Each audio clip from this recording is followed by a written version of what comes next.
In the year 1600, a group of London merchants asked Queen Elizabeth I for permission to trade with Asia. What she gave them was a piece of paper. What they built from it was an empire. Within 200 years, this company would have its own army larger than the British military, its own navy, its own courts, its own currency.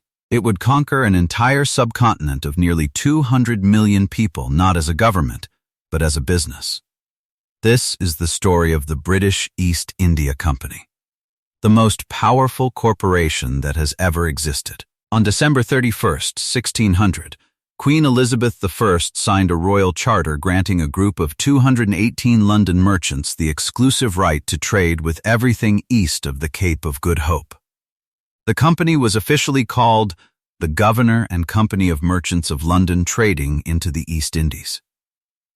History would simply call it the East India Company. At first, it was nothing more than a trading venture. Ships sailed to Indonesia, India, and China, returning with spices, silk, and tea. The early voyages were extraordinarily risky. Storms sank ships. Disease killed crews. But the ones that returned brought profits so massive that investors were willing to gamble everything for the chance at a share. The company's first major foothold in India came in 1612, when it defeated Portuguese forces at the Battle of Suvali and secured trading rights from the Mughal Emperor Jahangir. A trading post was established at Surat. Then another. Then another. By the mid-1600s, the company held fortified trading posts in Madras, Bombay, and Calcutta. These weren't just warehouses. They were the first seeds of something the merchants back in London had never intended to build territory. Trading posts needed protection. Pirates threatened shipping lanes. Rival European powers, the Dutch, the French, the Portuguese, were fighting for the same territory. So the East India Company did something no corporation before it had ever done. It raised its own army. What began as small garrisons of a few hundred guards protecting warehouses grew, decade after decade, into one of the largest military forces in the world. By the late 1700s, the East India Company's private army numbered over 200,000 soldiers, nearly twice the size of the British Army itself. This army wasn't symbolic. It fought real wars, won real territory, and answered to a board of directors in London who had never set foot on a battlefield. The company recruited Indian soldiers, known as sepoys, trained them in European military tactics, equipped them with modern weapons, and used them to fight other Indian rulers, and eventually, the British government itself would come to fear the very force the company had created. The moment that changed everything came in 1757, at a small village in Bengal called Plassey. In 1757, the East India Company faced Siraj-ud-Dowlah, the young ruler of Bengal, one of the wealthiest and most prosperous regions in the world. Bengal's textile industry alone accounted for a significant percentage of global trade. Robert Clive, the company's military commander, did not defeat Siraj-ud-Dowlah through superior force.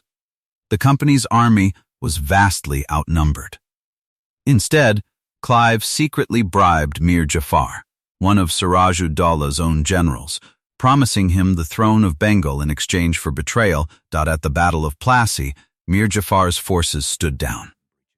Siraj-ud-Dowlah's army collapsed.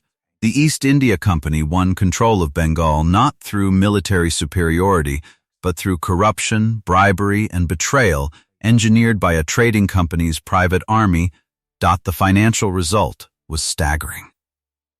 The company gained direct access to Bengal's treasury, its tax revenues, and its trade networks. Robert Clive personally walked away with a fortune estimated today at over $20 million. The company's stock price in London soared. Plassey wasn't just a military victory. It was the moment a corporation became a government. After Plassey, the East India Company was granted something called Diwani, rights, the legal authority to collect taxes across Bengal, Bihar, and Orissa. This meant a private trading company now had the power to tax millions of people, and it used that power without mercy. Tax demands increased dramatically year after year, even during times of crop failure. In 1770, a devastating famine struck Bengal. Historians estimate that up to 10 million people died, roughly a third of the region's population. Yet the East India Company continued collecting taxes at nearly the same rate throughout the famine, prioritizing shareholder dividends in London over the survival of the people it governed. This wasn't an isolated incident. Over the following century, the company would extract an estimated total wealth from India that some modern economists calculate at over $45 trillion in today's value. Wealth drained out of one of the richest regions on Earth and transferred into British hands. The company didn't just trade with India. It systematically deindustrialized it. India's textile industry, once the largest in the world, was deliberately crushed through tariffs and trade restrictions designed to force Indians to buy British-manufactured cloth instead of producing their own. By the early 1800s, the East India Company governed roughly 1/5 of the world's population. It wasn't just collecting taxes and running trade routes. It had its own courts, administering justice under laws it wrote itself. It had its own diplomatic relationships, signing treaties with Indian princely states as if it were a sovereign nation. It even minted its own currency. The company's structure was unlike anything that exists today. A board of 24 directors, elected by shareholders in London, made decisions that affected the lives of hundreds of millions of people who had no representation, no vote, and no recourse. Profit, not governance, was the only metric that mattered. Company officials who served in India, known as nabobs, frequently returned to England having amassed personal fortunes through extortion, bribery, and exploitation that would be almost unimaginable today. Some used this wealth to buy seats in the British Parliament, ensuring that the political class back home had a direct financial interest in protecting the company's power. This created one of history's strangest paradoxes. A private company had become so powerful that the very government meant to oversee it was financially dependent on its survival.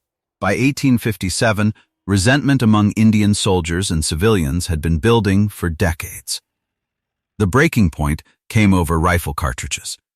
New cartridges issued to sepoy soldiers were rumored to be greased with animal fat, a violation of both Hindu and Muslim religious practices. It was the spark that ignited a much larger fire. What followed became known as the Indian Rebellion of 1857. Sepoy soldiers mutinied across northern India. Civilians joined. Cities fell into open revolt against company rule. The violence was brutal on both sides, and it lasted over a year before the company, with British military reinforcement, finally crushed the uprising. But the rebellion exposed something the British government could no longer ignore. A private corporation had been governing 1/5 of humanity, with an army it controlled, accountable to shareholders rather than any government, and that arrangement had nearly collapsed into total chaos. In 1858, the British Parliament passed the Government of India Act, formally transferring all of the East India Company's territories, armies, and governing powers directly to the British Crown. The company that had built an empire was stripped of it in a single legislative act. In 1874, the East India Company was formally dissolved. 274 years after Queen Elizabeth signed its original charter, the most powerful corporation in human history simply ceased to exist. The British East India Company left behind something far more lasting than its profits. It left behind a blueprint proof that a corporation, if given enough capital, enough ambition, and enough lack of oversight, can grow powerful enough to raise armies, topple governments, and rule continents. Modern multinational corporations operate under different names and different legal structures. But the underlying lesson of the East India Company has never fully disappeared. When private profit motives are allowed to operate without limits, without accountability, and without restraint, the line between business and empire can disappear entirely. The company is gone.